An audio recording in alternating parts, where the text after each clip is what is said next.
Welcome to waves media Telugu.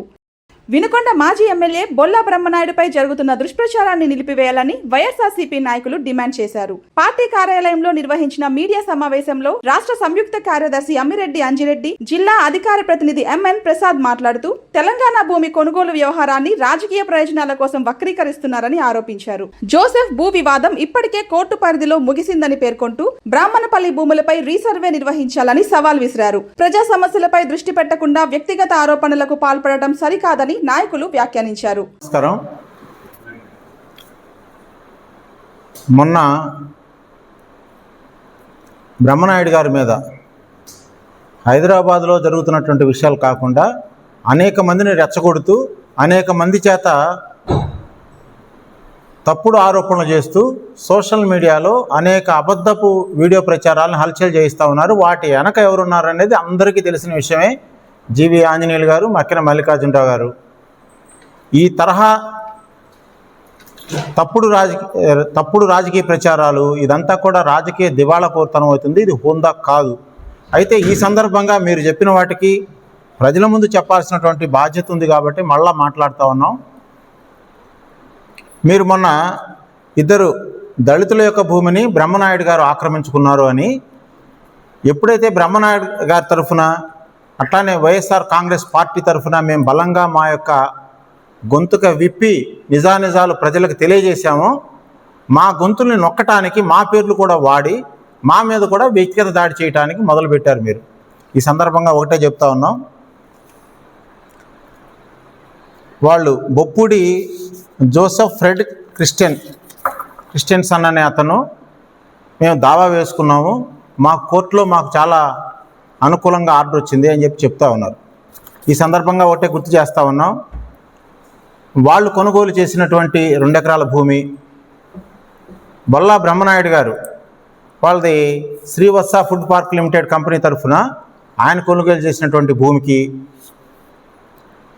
అమ్మిన వాళ్ళు ఒక్కళ్ళే. ఆయనకి 9 ఎకరాల 36 సెంట్లు ఉంది. వీళ్ళు నిన్న మాట్లాడినటువంటి బొప్పుడి జోసెఫ్ వాళ్ళు 2 ఎకరాలు కొనుక్కున్నారు, ఈయన 6 ఎకరాలు కొనుక్కున్నాడు. సరే, లింక్ డాక్యుమెంట్లు అనేకం ఉన్నా సరే పుట్టిన ఆరిజిన్ ఒకే చోట. 9 ఎకరాల 36 సెంట్లలో ఈయన 6 ఎకరాలు కొనుక్కున్నాడు, వాళ్ళు 2 ఎకరాలు కొనుక్కున్నారు. అదే నెంబర్లో వాళ్ళు కొనుక్కున్నప్పుడు 309/1 అనేటువంటి నెంబర్ ఉన్నది వాళ్ళది. ఆ తర్వాత ఇది 300 సబ్ డివిజన్లు అయ్యి 309/1-3Bగా మారినాయి. కాబట్టి కొన్ని సబ్ డివిజన్లు జరిగినాయి. ఈ మొత్తం భూమిలో 309-1-3Bలో 25 ఎకరాల 63 సెంట్ల భూమి ఉంది మొత్తం. నేను ఈ సందర్భంగా ఒకటే విజ్ఞప్తి చేస్తా ఉన్నాను, ఆంజనేయులు గారు మీరే అధికారంలో ఉన్నారు, ఈ మొత్తం 25 ఎకరాల 63 సెంట్ల భూమిని కూడా సర్వే చేయించండి. వాళ్ళు అడిగారు కదా, ఎవరి హక్కు ఉంటే వాళ్ళకి ఇప్పించండి. మేము పత్రికాముఖంగా చెప్తా ఉన్నాం, ఇక్కడ ఎటువంటి అరమరికలు లేవు, ఎవరికి హక్కులుంటే అన్నిటినీ కూడా కాగితాలు చెక్ చేయించండి. ఇది చిటికలో పని, మీకు ఇవాళ అధికారం కూడా ఉన్నది, సర్వే చేయించండి. ఇవాళ అధునాతనమైనటువంటి ఈ ఇన్స్ట్రుమెంట్స్ ఉన్నాయి మన దగ్గర, యాక్యురేట్గా సెంట్లతో సహా తెలుస్తుంది. కాబట్టి మీరు 25 ఎకరాల 63 సెంట్ల భూమి 309/1-3Bలో ఉన్నది. దాంట్లో ఖమ్మంపాటి నాగయ్య అనే ఆయనకి 9 ఎకరాల 36 సెంట్లు ఉన్నది. దాంట్లో నుంచి ఒక 6 ఎకరాలు అనేక మంది చేతులు మారుతూ చాలామంది దగ్గర చివరిగా బొల్లా బ్రహ్మనాయుడు గారు కొనుగోలు చేశారు. తర్వాత 2 ఎకరాలేమో వాళ్ళు కొనుగోలు చేసామన్నారు. ఈయన భూమి తేల్చండి, ఆమె భూమి తేల్చండి, ఎవడు నష్టపోవాల్సిన పని లేదు. హక్కులు ఎవరికైతే ఉంటాయో వాళ్ళకి ఇప్పించండి. అయితే వాళ్ళేదో కోర్టులో వేసి ఈ సందర్భంగా ఏం చేశారు, ఇది చాలా చిన్న పని, దీన్ని లీగల్గా రెవెన్యూ అధికారుల ద్వారా చేయించాల్సినటువంటి ఈ పనిని రాజకీయ ప్రయోజనాల కోసం మీరు ప్రెస్ క్లబ్లో వాళ్ళ చేత ఒక మీటింగ్ పెట్టించారు. పెట్టిస్తూ ఏం మాట్లాడారు, ఆశ్చర్యకరంగా ఎంఎన్ ప్రసాద్ కూడా వాటా ఉంది అని చెప్పి మాట్లాడిచారు. ఏందండి ఈ రాజకీయం? దాంట్లో వాస్తవాలు ఎట్లా ఉన్నాయి? ఈ దావా వేసింది 2012లో దావా వేశారు వాళ్ళు.